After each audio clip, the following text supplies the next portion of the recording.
มแห้งไม่ได้กินหรอกูมาแล้ว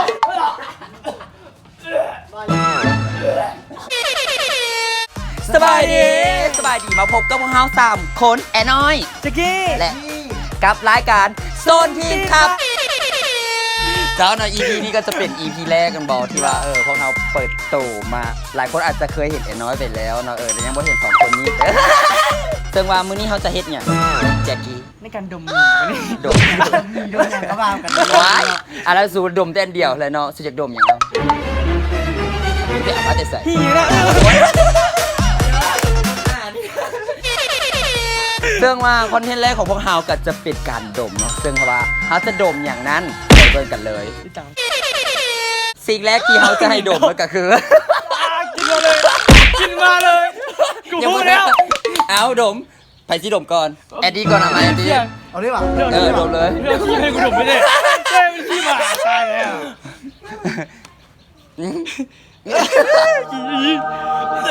พูดละผิดไว้เรื่องมันดมยาแล้วบอกว่าไปโมได้กินเอาดักตันมึงแกขี้ดักแล้วเริ่มมาแล้วเอาหัวละวะฮะพอแล้วเอาเขียนแบบนี้มาโอ้ยเนาะเสียดนี่อย่างมา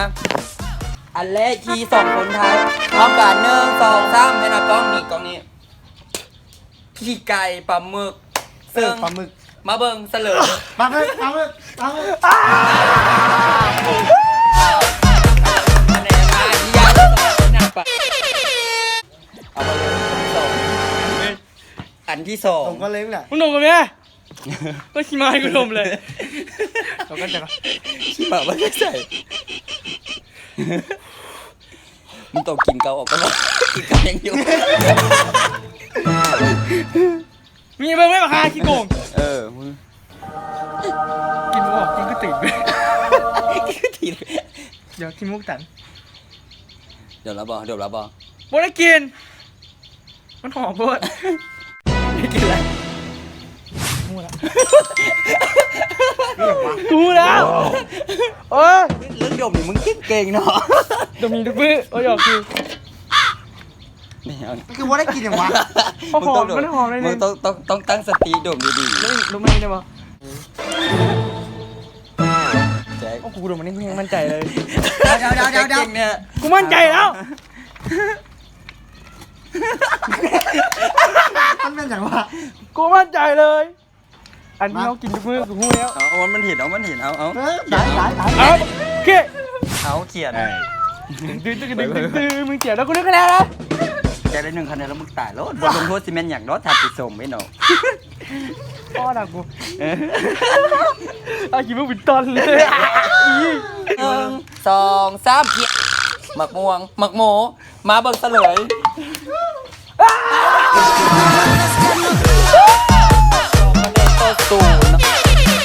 อย่างที่3เนาะ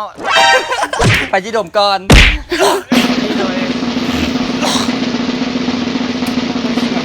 ดูดให้อย่างเปล่ามึงตายแล้วมีแต่กินปากเลยกินปลาเน่ามึงมาดิกูละโอ้ยหัวเดียวดึงแจ็ค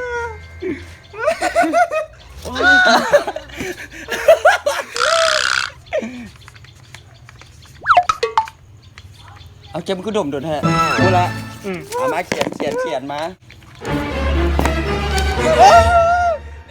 2 3เขียน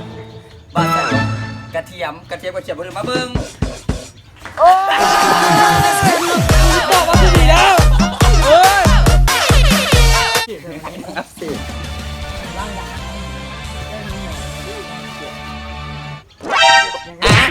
อย่างที่4มาเลยมึงกับภาพกูใหม่ได้เลยอย่างที่4เลยกูอีกแล้วกินมาสบียังอยู่เขาออกตัวโอ้ยจาระเมียนเด้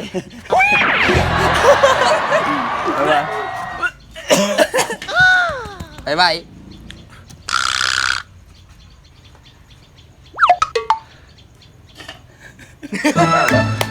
เอาหนุ่มกันเลยไม่ได้กินแม่งเลย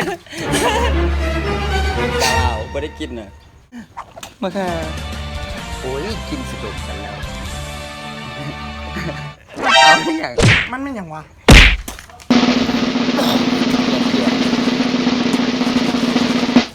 ชื่อยังกันเนี่ยเฮ้ยพี่โกงเลย มันจะโกรธแล้วกวนมันกวนอย่างซีตายเขียนไปไว้ ขึ้นบอกไปดมอีกมันนึงดู ดึงดึงดึงดึงดึงดึงดึงดึงดึงดึง 1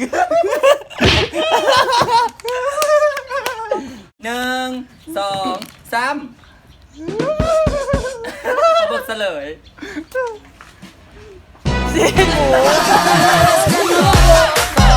สองเท่าตอนนี้มันมาสองเท่ามาจะมาสรุปยาวสุดท้ายเลยบ่ได้ซึมเป็นบ้า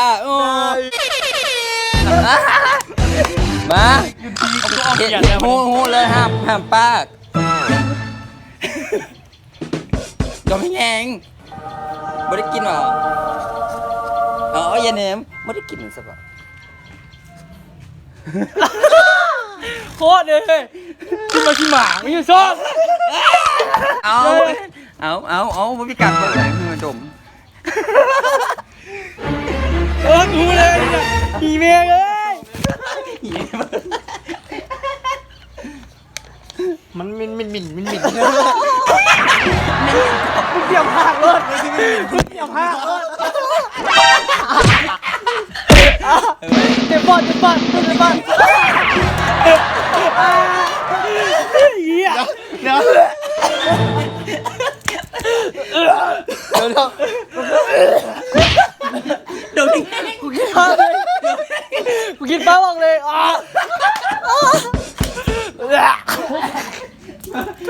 กูขึ้นผ้าบอกเลยกินดิเหม็นๆเน่าๆเดี๋ยวพูดเลยเดี๋ยวเราเซตลอดกูพูดเลย เอามาต่อมา1 2 3ทงตีนขี้หมามาเบิ่ง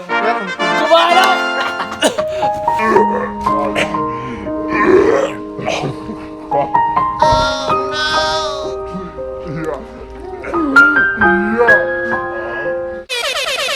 เรื่องอันตราย อันสุดท้าย น้ำตาเตียกเลย เดี๋ยวว่าชีวิตอันนั้น บุ้ยกัดซองแล้วบุ้ยกัดซองสวิต ที่พ่อเรากูดมไม่ได้ป้าน้ำตากูจะแตก บุ้ยมันไกลพอจะบอกเอา แล้วหนังออกเลยสู ดมตีมันนี่มันออกมึงอย่าไปแกะมัน ตีมันนุ่นแหงมันใจเชื่อจีสี แลคโตบาซิลลัสบังคับมึง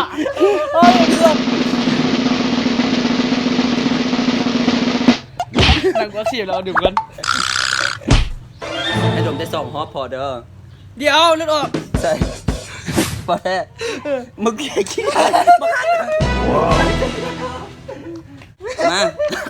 โอ้แมนบอ มาอย่างสุดท้ายเนาะตอนนี้เสมอก่อนมา1 2 3เพียกระเทียมมะม่วงมาเบิ่งกัน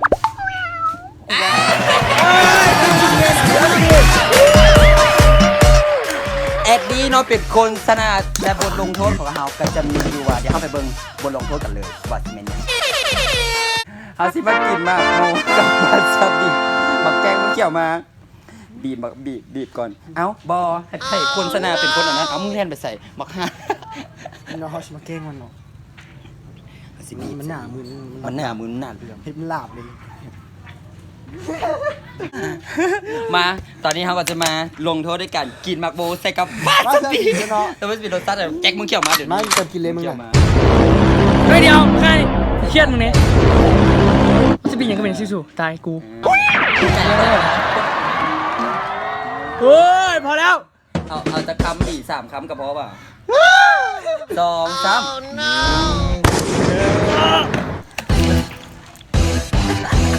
คำเดียวนึงเลยแจ็คเอาน้ำมันจิบลงมัน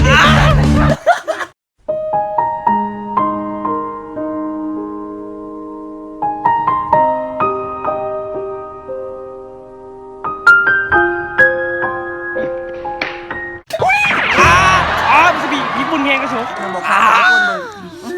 อีกเลย คำสุดท้ายแจ็คมา1 2 3ครับเย้ได้ไปแล้วเจ้าเนาะแล้วก็จบไปแล้วซึ่งว่าแอดดี้เป็นผู้ชนะแล้วแจ็คกี้ก็ได้ถูกลงโทษไป นะคะฝากติดตามซ่องในเด้อกับโซนที่ขับแชนแนล เขาติดตามเนาะช่อง YouTube ที่ไป ZONE TEN เนาะก็คิดมาได้เป็นอย่างนั้น เอาเราขึ้นให้เบิ่งเลยเจ้าแต่ว่าโซนทีมขับแชนแนลเนาะอยู่ที่ YouTube และ Facebook แฟนเพจ ต้นจริงต้นจริงครับ โซนทีมขับแชนแนลอันเดียวกันกับ YouTube เลยเจ้าเนาะมื้อนี้พวกเราขอลาไปก่อนเนาะมาพบกันใหม่ในคลิป EP หน้าเนาะเจ้าสำหรับมื้อนี้ สวัสดี